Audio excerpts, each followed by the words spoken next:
The Spanish did not regard Texas as a materially valuable place. Therefore, when they eventually returned, they were not doing so because of the wealth they could acquire from it.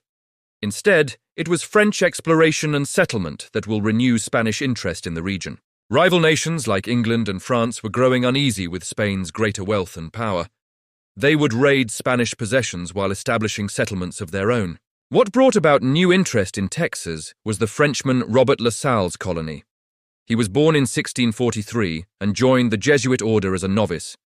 He ultimately left the order, and in 1666 left for Canada. His brother, who had arrived the year before, arranged for his religious order to give the future explorer a land grant north of Montreal. From there he became deeply involved in the fur trade. He soon heard stories of a river system, the Ohio, that allegedly flowed into the Gulf of California and would then provide a passage to China. In 1669 he sold his holdings and began to explore, but illness ended his first foray. He embarked on smaller expeditions between 1671 and 1673, but little to nothing is known about them.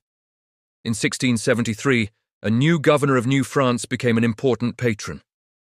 Through the governor, he was able to receive a title of nobility. In 1678, he became the first European to see Niagara Falls. Until 1680, he explored much of the Great Lakes region. In 1682, though, he turned his attention south. He sailed down the Mississippi River, reaching the Gulf. He claimed the area for France, naming it Louisiana after King Louis XIV, even though the Spanish had done so 150 years earlier. The next year, he returned to Montreal and sailed for France.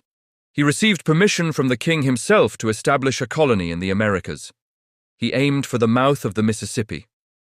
On August 1, 1684, La Salle's misadventure to establish a colony with 4 ships and 400 colonists began.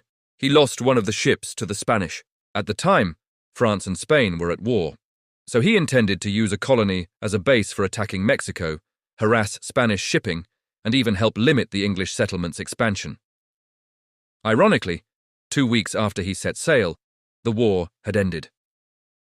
He made a brief stop in Haiti, but he never learned that the war was over. He entered the Gulf, a Spanish stronghold, thinking that the conflict was ongoing. His goal was to get to New Orleans, but he ultimately missed his target. On February 20, 1685, he landed at Matagorda Bay. Soon after making landfall, though, La Salle's supply ship sunk along with most of his supplies. Afterwards, La Salle's engineer and several disenchanted settlers boarded a third ship and returned to France. By the winter of 1686, only La Salle's flagship, the Belle, remained. Although the date was uncertain, it was clear that the Belle sank in a storm by March 1686 in Matagorda Bay. Its remains would not be found until 1995. La Salle was initially confident that he was exactly where he needed to be. However, he quickly realized he was wrong. He established a settlement, naming it Fort St. Louis on the bank of Garcetas Creek in modern-day Victoria County. By the time the fort was built, only 180 colonists remained. He set out to find the Mississippi River between October 1685 and March 1686. He headed west, thinking he found it, but actually ended up at the Rio Grande, likely where it meets the Pecos River near today's Del Rio. 1 month later, he headed east and reached the Sabine River. Along the way, he met a group of Caddo and traded food and horses for axes. It went so well that 4 of La Salle's men chose to stay with the Indians instead of heading back to the French settlement. By January 1687, only a quarter of La Salle's original population remained. He then decided to return to Canada and began the journey north with 17 of his men. On March 19, 1687, one of them killed him around modern-day Huntsville. Things at the colony were tough.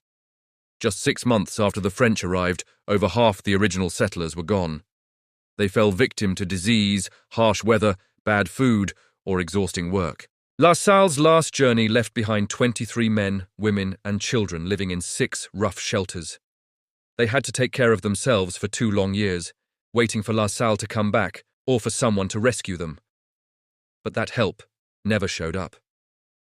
Around Christmas 1688, the Karankawa attacked the settlement. They killed everyone but the children, who lived with various peoples for the next few years. In 1690, a Spanish expedition to find La Salle's colony found 4 French children. They wore Indian tattoos, and some had forgotten their native tongue. The next year, the Spanish found 2 other children. The failed French settlement sparked renewed Spanish interest in Texas. By 1685, the Spanish were already catching on to La Salle's plans and his attempts to settle near the Mississippi River. They weren't really worried about France acquiring Texas's gold and silver, since they already knew there was none to find. Spain saw Texas as a valuable buffer between other nations and the silver mines of Mexico. Having a rival so close to the Rio Grande was just too risky for the Spanish. They weren't being paranoid about the French either.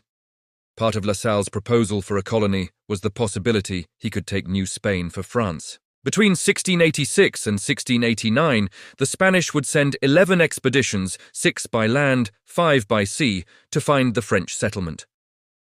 In April 1687, they entered Matagorda Bay and located the wreckage of La Salle's flagship. In the effort, they learned more about Texas geography and La Salle's death. The Spanish concluded that the French settlement was a failure. However, the very existence of the fort alarmed them, since a rival European power had a presence closer to the silver mines of Mexico than they were comfortable with. They then decided that Texas's greatest worth was as a border region between New Spain and any rival settlement in North America.